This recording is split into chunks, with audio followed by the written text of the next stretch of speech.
Hi guys, welcome to Selling Learning. Now I know my channel is mostly based for third year medical students and onwards, but I know there's a certain audience out there, year one and year two students who don't really have a sort of direction, when it comes to studying medicine here in Plovdiv. So I thought the best approach would be to just quickly make a run through about what are the main topics, what you should put your focus on, and why that even is important in the first place to take you to the clinical years and even beyond as working as a doctor. So what I like to call the core subjects are the subjects that you should be putting most of your time in. So I know I haven't included every single subject in here, but you should be able to at least rank, what are the top 3 to 5 subjects in that year and put most of your focus into towards that subject because those subjects link into a subject in year two and a subject in year three and onwards, and it forms like the foundation of your learning. So I got here for in year one in it's anatomy part one and CHE, so cytology, histology, embryology. Yeah, those subjects are important because they link into anatomy part two and physiology in year two. So if you don't know the basics of anatomy part one and CHE, you will have a bit of struggles in year two. And if you struggle in year two, you'll then struggle for all the clinical years and beyond. So things like pathophysiology, internal medicine, general surgery. Like I know I have to look up where the thyroid gland is later on. So that comes from part two and whatnot. So and then you have, for example, chemistry here. Chemistry is another core subject I'd consider in year one because chemistry then links to biochemistry in year two, and then all of that links to year three as well when you talk about clinical lab tests and the physiology of certain glands and whatnot.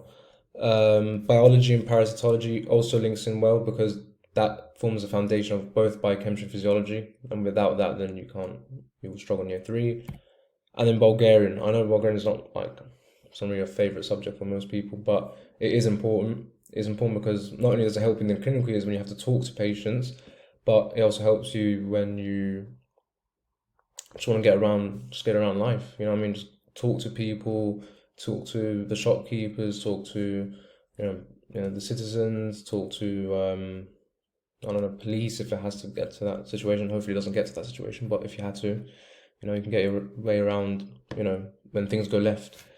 So for almost any subject, you always need to have an essay, like have the essay list ready before you even like go to the lectures and the practicals, because the essay list is basically the basis of what all the lectures and the practicals are teaching about essentially. So I've got an example here of a conspectus we call it, or an essay list on surgery. So I know now, like in a few weeks' time, I'll be probably learning about pre-operative assessments of surgical patients.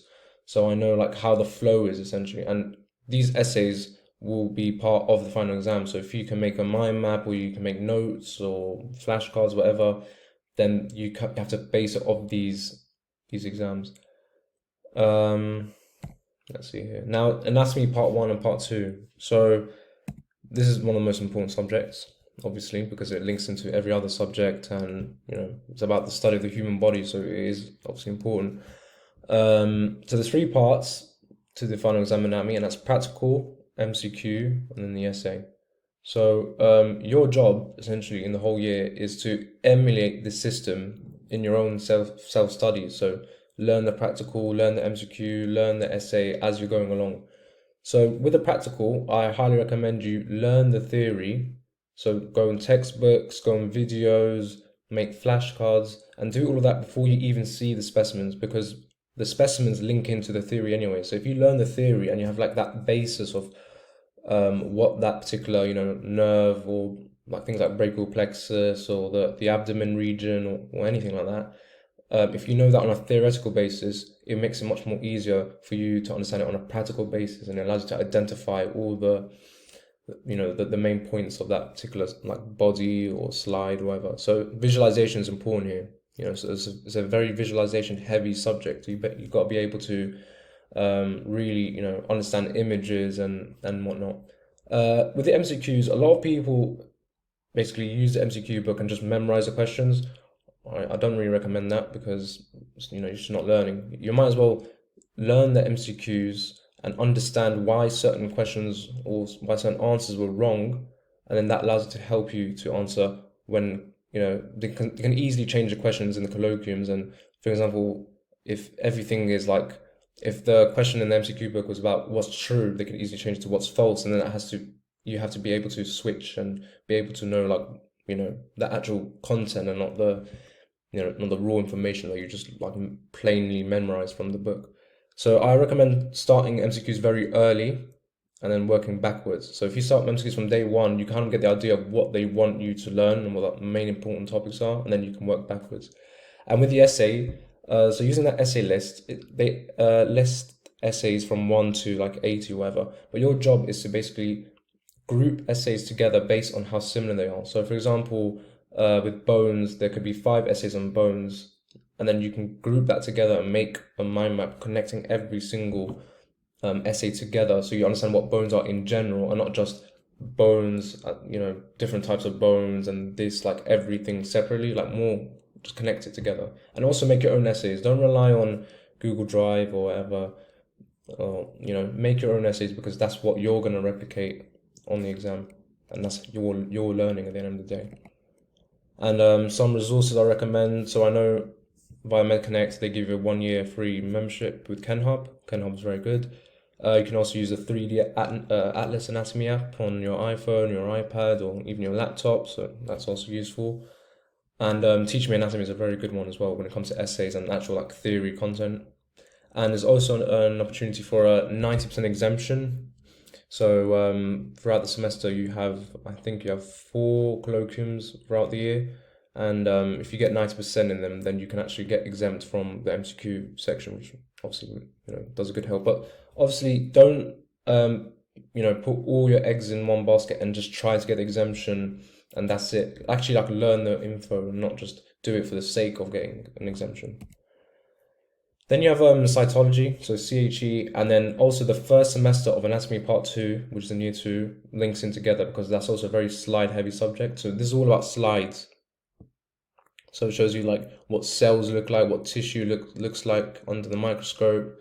And the colloquiums in CHE are basically MCQs and slide practical. So if you get 90% on that, you can also get exempt from particular sections in the final exam in the MCQ.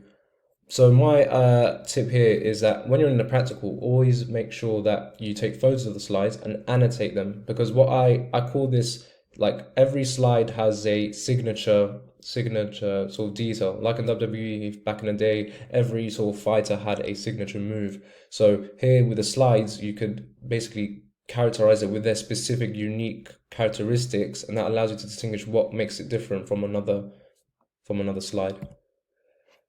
Chemistry is important because it links into biochemistry. So chemistry, you've got to learn the basics first, and that's in year 1. And I recommend just practice with many past papers as possible. The lectures are very good, and always link in what you learn in the lecture to the practical because they go hand in hand.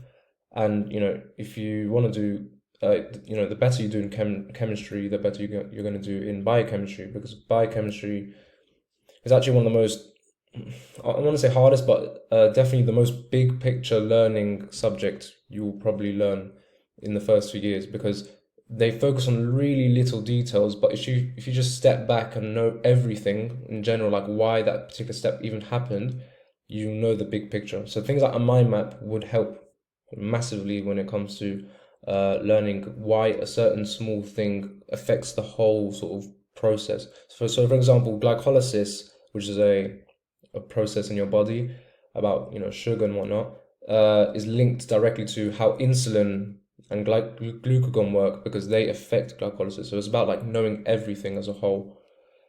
And the guidebook, I do recommend the guidebook. Yeah, it's good, that the one that you provide, but YouTube's your best friend here. So things like Ninja Nerd, a bit long, but he's good, and AK Lectures, which I actually use the most throughout the year. And if you get a 5 or a 6 throughout the year, in the colloquiums, you can actually get exempt from the MCQ. But again, don't put all your eggs in one basket and just aim for the exemption. Obviously, work towards learning it for your own sake. Then you've got biology and parasitology. It's obviously important because it links into other subjects that are important in year 2 and above. The lectures are very good. The teacher's very good. And I understand that in some parts of biology it's really like waffly, like things like histone proteins. Like, why would you want to learn that? But when you do something called inquiry-based learning, which is learning like being curious about a subject, you realize like there's something called histone. Okay, I don't want to waffle, but it's like anti-histone protein drugs, which basically affect the way they work, and then that treats cancer. So things that you may seem useless, if you make them relevant, you'll easily recall it. So do as many past papers as you can, obviously, in this subject, and they provide you a lot of past papers, so don't worry about that. And parasitology is a very sort of memorization, picture heavy subject. So all you have to do is just, you can put them at Anki, annotate the images, know their signature moves, their signature details, and then that could earn you a potential exemption. So if you get the 90% in that, you can get exempt from the practical part of parasitology, which is obviously a good help. Then you got physiology in year 2. This is a very, very, very, very important subject, learning wise at least, because it links to a lot of other subjects. So things like pathophysiology, pathoanatomy, biochemistry, and anything in clinical years onwards, because physiology is obviously how the body works normally. But so once you know that, you can then, work out what happens when the body doesn't work normally. So the final exam works in the MCQ, essay, oral stage, and then you also got a little practical stage at the end. But if you fail any stage in this examination, you have to go back to the starting point, which is MCQs again. So, do your best to, really nail down the subject. This is another sort of big picture learning subject as well. So always link in and group essays together, link into the bigger picture of why it is you're even learning that in the first place, and also learn the practicals alongside this as well. So the practicals, there's a list of 20 practicals throughout the year, and it's based on what the lecture or the practical or the practical session was. So it's about the nervous system. You learn about reflexes. So make sure you connect the reflexes to what you're learning with the nervous system on a theoretical basis. And things like Ninja Nerd lecture, and also the Guys in the Hall textbook, which the professor and the head of department will bang on about this textbook, which is good, to be fair. Finally, with Bulgarian, I know Bulgarian is an annoying subject for most of you because you guys came here to study medicine, not learn a bloody language. But again, you're here in this country, you're here for 6 years. You might as well respect, the citizens and the patients and whatnot. So, do your best to at least focus from day one, because if you want to make your clinical years and the way you go around, in your 6 years here easy for you in Bulgaria, you should actually at least just concentrate from day one, because whatever you learn from day one like builds up and stacks on top of the extra, like the next subjects throughout the year and then in year 2. So it all comes down to just like at least giving it a bit of attention from the very first day. So my advice is to treat it like a language and not a subject. Don't think of it as it's another subject that you got to think about. Just think of it as an extra language that you can easily put in your CV that you're proficient in English and Bulgarian, and it helps a lot because the NHS like foreign doctors who have a varied sort of skill set. And if you want to do well in clinical Bulgarian, so the year 2 part, you kind of have to do well in the year 1 part because it builds on top of that. So things like Anki obviously will help because it's a very memorization heavy sort of subject. Movies and subtitles of Bulgarian, or even Bulgarian like dubbed like in Bulgarian movies, they help as well.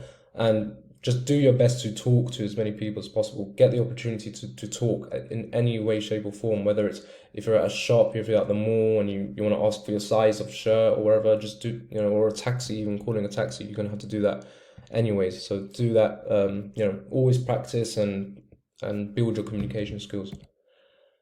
And yeah, thank you very much, guys. And if you have any general queries and if you're a first year or a second year student, if you want sort of general help with a particular subject or just how to get around life here, then obviously you can message me on Silent Learning or my personal account on Instagram. And I've already put some study tips already actually on my YouTube channel, so you can check that out. And yeah, good luck with your studies, guys. Thank you.